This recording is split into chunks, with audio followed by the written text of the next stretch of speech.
How's it going? Just wanted to take a minute and speak about the co-main event from Saturday night at UFC 275. It was Shevchenko versus Santos. Seeing an awful lot of people calling it a robbery. Wasn't a robbery.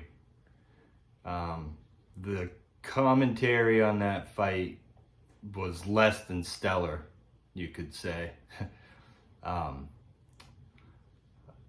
I know these guys, it's a long night and they can't get everything right, but they should take right out of their vocabulary who's winning and who's losing, because they don't have a clue. They don't have a clue who's winning and losing. They often say, and you'll hear Joe Rogan say, you can't judge a fight while you're commentating and this and that. And evidently it's true. They seem like they get 3 minutes into the round and they only remember what happens in the last 2 minutes. You hear them all the time saying, oh, this takedown's going to secure it, when the opposing fighter had won, 3+ minutes of the round, and then they got taken down and laid and preyed on for 1.5 minutes, and they say, oh yeah, it probably goes to the one who won the last 1.5 minutes. Well, that's bullshit. That's not how it works. If you don't create any damage, it doesn't go that way. Just because Valentina was held down a bit doesn't mean that she lost. Yes, she lost the position, but not much happened to her as far as damage, especially compared to the damage that she inflicted. So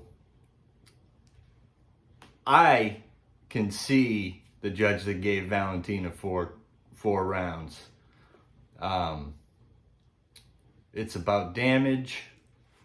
And if you're talking about control time, you go back and watch them rounds, and who won, a good majority of the first part of the round is Valentina. And that's in most of the rounds. I think round 3 was the only one that I was like, okay, it could probably go either way, but I'd give it to Santos.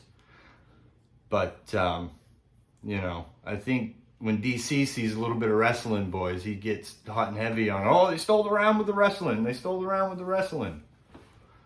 And for Bisping to call it 3 rounds up for Santos after the third, I was just scratching my head, thinking I was watching a different fight than those guys. Yeah, they either need to stop talking about who's winning and losing and just talk about what they're seeing, or maybe just one guy after the round. You see with boxing now and then, they'll have a guy that says, oh, I scored that 10-9 so-and-so, and they leave it at that. I just don't understand the whole 3-round thing from Bisping there, especially when damage is the main thing that you judge. Yeah, so that's my thoughts on it.